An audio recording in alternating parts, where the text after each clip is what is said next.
Aboard the USS Stingray. Chapter 4.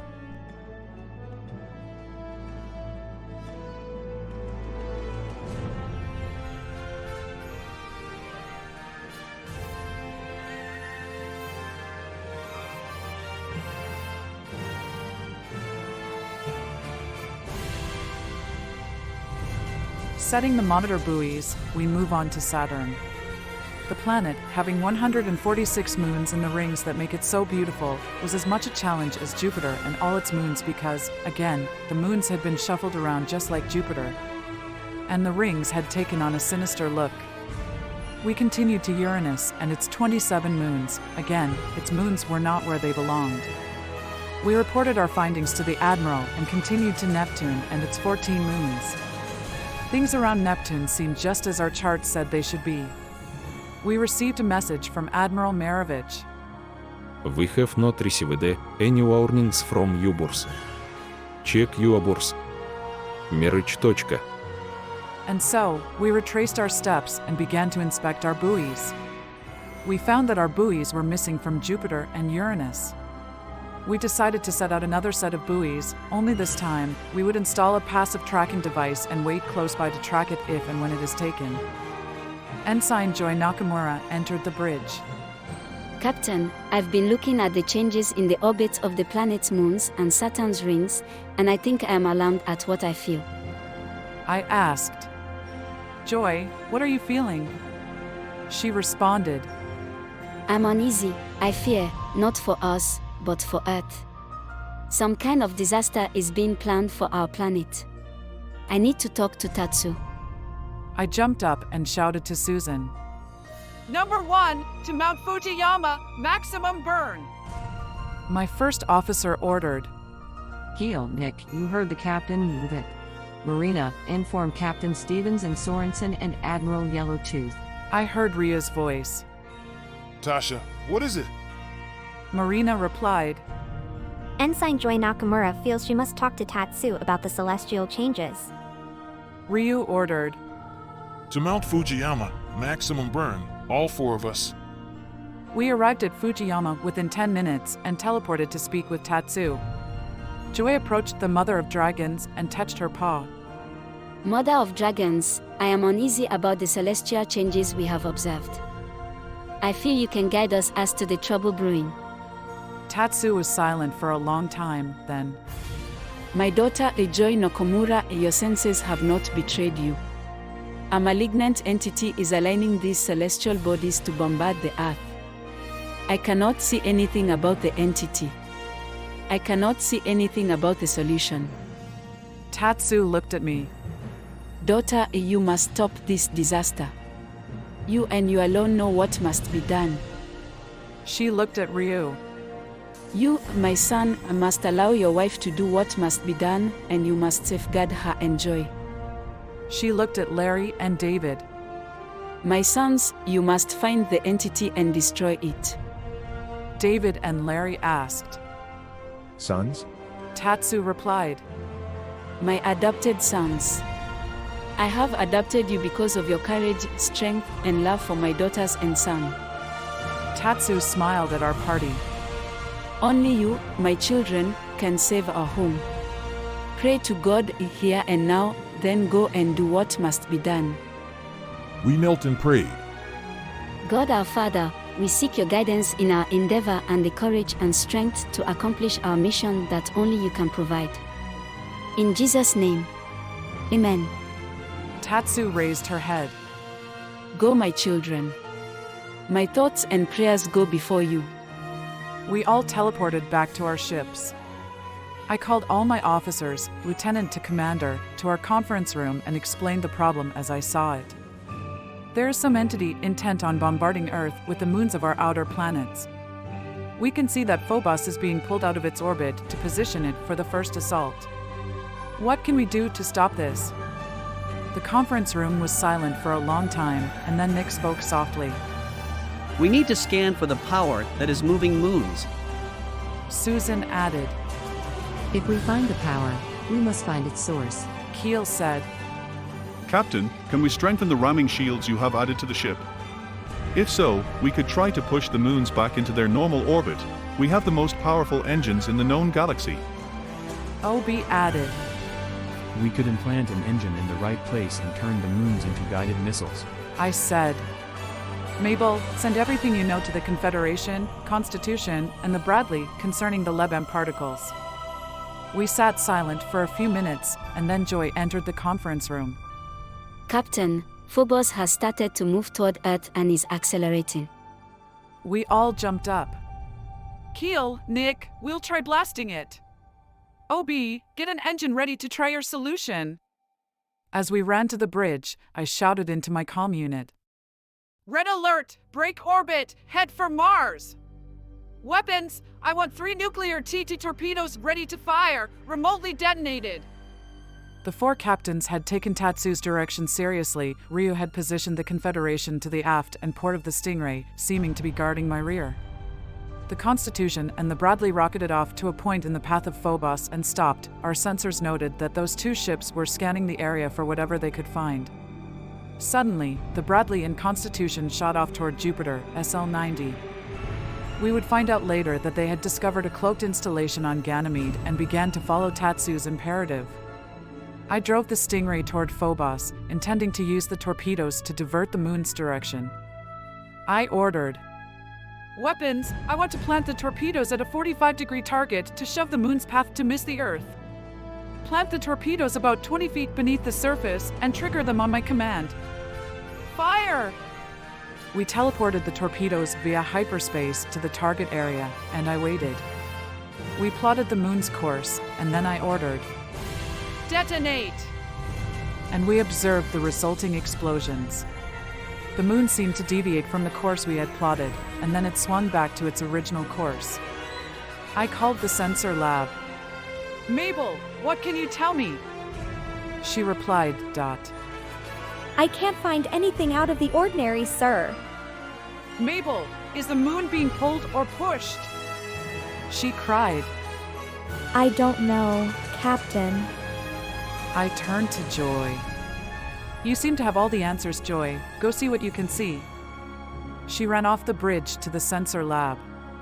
As she scanned the space around the moon, I became aware of a battle behind us. Ryu was engaging something we could not see. Mabel, what can you sense about what's happening behind us? I see Admiral Yellowtooth battling Lebam particle clusters. 6 of them. I ordered. Give the coordinates to our plasma cannoneers. And our plasma cannons fired, crippling 2 cloaked ships as Ryu blew the others out of space, fragments bouncing off our shields. As Joy reached the sensor lab, I heard, Captain, the moon is being pulled. I reasoned. The force has to be directly before the moon. If we scan directly ahead of the moon, we should find the source of the attraction between Phobos and Earth.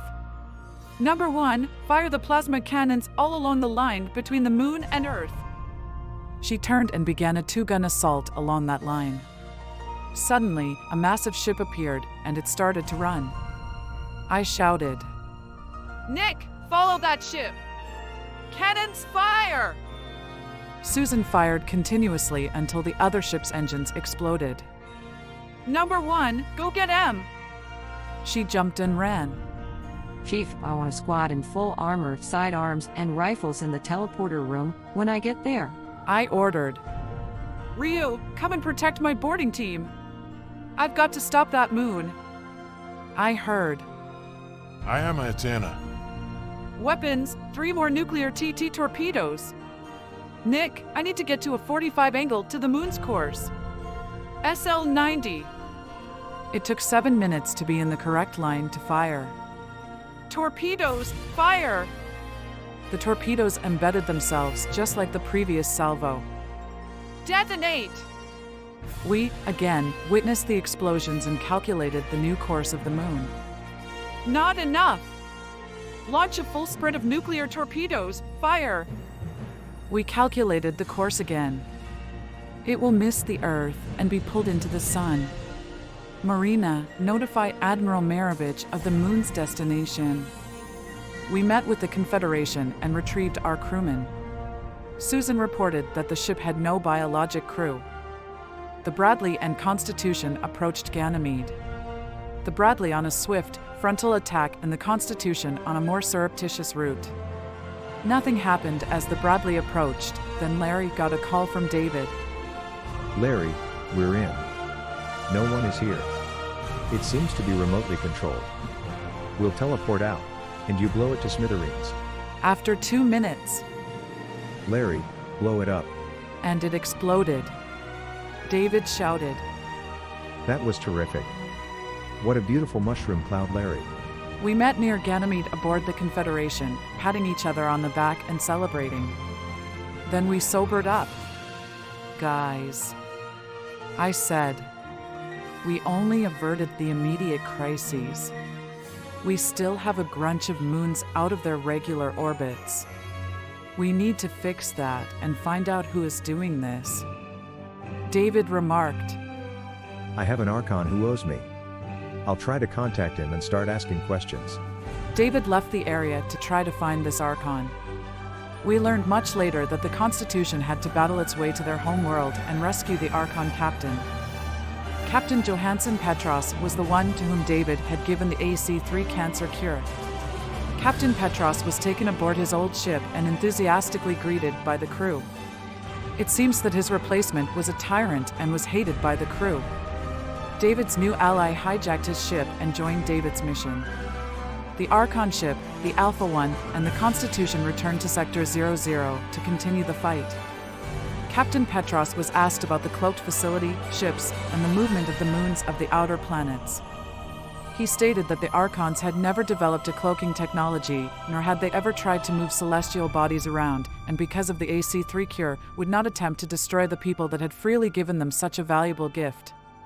Captain Petros was introduced to the group, freely welcomed, and celebrated. The 4 captains and the Admiral thought, brainstormed, and viewed sensor logs and video feeds. We were tired and decided to retire for a few hours. After everyone was gone, Ryu took me in his arms and held me for a while. Mayatana, I feared for you even as I fought off those attacking ships. I can't lose you, my AI. I touched his cheek. We have a duty to our people. We have a duty to each other. My dear AI, do not fear. He touched my hand. My duty is to you, Mayatana. I told Ryu. Thank you for having my back. I didn't tell him that with all the unauthorized modifications I had made to the Stingray, my ship was as powerful, fast, and versatile as the Constitution, if not more so, but that did not need to be said.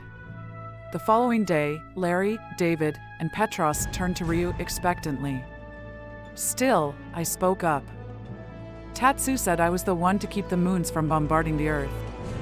David, you and Larry were told to find out who is responsible for this attack, and Ryu is to have my 6. Johansen asked. Where do I fit in? Ryu replied.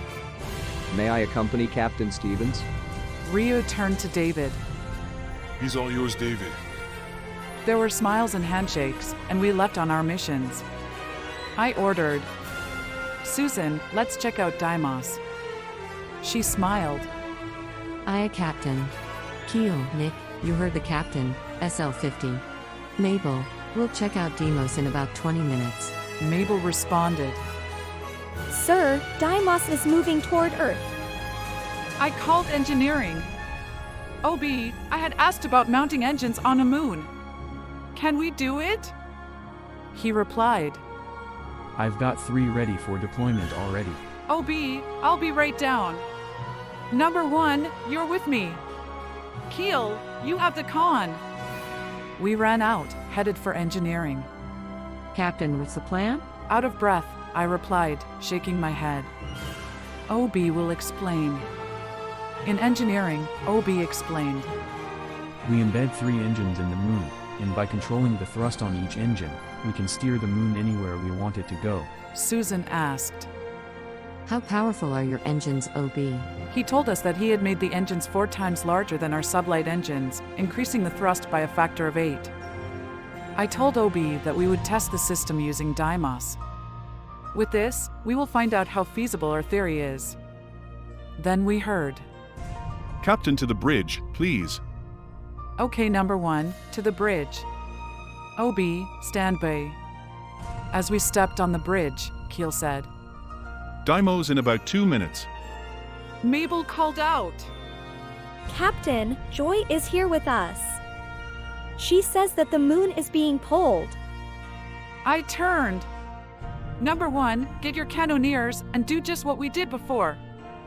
The cannoneers began to rake the line between the moon and whatever was pulling the moon. Ryu was suddenly engaged in a battle aft of the Stingray. Mabel called again. Captain, Admiral Yellowtooth is fighting cloaked ships. I'm sending him the information I have. Great. Keep it up, gal. Like last time, our plasma cannons found the source of the pulling force and obliterated it. I called OB, plant the engines. Engines away, Captain. We waited 3 minutes, then. Captain, the engines are planted. Time to see what we can do. I'm on my way to the bridge. Obi came running onto the bridge and went to the engineering substation. He asked LW to let him have the station and proceeded to adjust the controls for the moon. I ordered, OB, let's put the moon back where it belongs. He adjusted the controls, and we observed the engines blasting from the moon's surface. Slowly, the moon began to change course, turning back toward Mars. OB started to laugh. Damn, Captain, it's working. It took most of 2 days to get Deimos back where it belonged. At the end of the grueling task, OB stared at me. I'm going to bed, sir. And he left the bridge. Number 1, we need crewmen to learn to do this. I don't want OB to be the only one who can steer a moon. LW said. I watched him every step of the way, Captain. I volunteered to be a moon driver. I knew there was a smile on my tired face. Number 1, we have a start. Let's get some rest. Susan, call for the second shift. Joy came to the bridge. Captain, can we talk? I nodded toward my ready room. Captain, I need to talk to Tatsu. I stepped out of the ready room. Commander, inform the fleet that we are returning to Mount Fujiyama. Let's head that way. I'm going to get some sleep. Let me know when we get to Fujiyama. Joy and I left the bridge. 4 hours sleep. Captain, we are in orbit above Mount Fujiyama. I replied. Stand down. We can't do anything until 1800 hours. Notify Ensign Nakamura in 8 hours. I went back to sleep. 1800 hours, Joy, Susan, Obi, and I teleported down to speak to Tatsu. Mother of Dragons, I have a feeling of great age associated with this attack on Earth. A very old and sad entity. Possibly older than you are, Mother of Dragons. Tatsu thought for a long time. Daughter, your senses have not failed you. Again, you have sensed something I cannot see. There is one older than I am. But I believed him to be dead. I stepped out of the ready room. It is my mate. She looked at me. His name is Ryu, like your mate, Tasha. And he has been seeking me for centuries. Joy, please tell my Ryu that I await him here. Joy cried. Tatsu, how? Tatsu looked at Susan and me. You must find him. Ask your fleet to seek him. I asked. Mother of Dragons, is he invisible? She replied. No, my daughter, but he is very good at hiding. He is much like a chameleon and can change his coloring to match his environment. She turned to look at OB. Robert O'Brien, I have adopted you. OB was startled. Adopted me? Why? She smiled. For your loyalty to my daughters and my sons. For your skill, for your love of my children. Obi bowed his head. Thank you, Mother of Dragons. She turned to Susan. Susan Pond, you are also my daughter. Susan bowed her head. Thank you, Mother of Dragons. Tatsu turned to us. My children, I shall pray for you and your quest. I long to see my mate. We returned to the Stingray and returned to our fleet. I reported our new quest to the captains of our ships. I told everything I knew, then Captain Petros said. I have seen a great dragon. We pressed Johansson for his knowledge of the dragon. However, he could only tell us where and when he saw the dragon. We thought we needed to find the dragon, but I needed to continue moving moons. I asked, Joy, do you need to go on the hunt for Ryu or stay with me? She replied, Stay with you, sir. We spent some time planning while Joy and Carol met and talked. David and I were approached by the Nakamura sisters about serving together. However, Carol wanted to stay on the Constitution and Joy wanted to stay on the Stingray. They had reached an impasse. As a result, David and I agreed to meet often to allow the Nakamura family to spend a few hours together. But for now, the sisters agreed to stay on the Stingray to push moons around. Ryu sent the Constitution, Bradley, and the Alpha One to seek Tatsu's mate.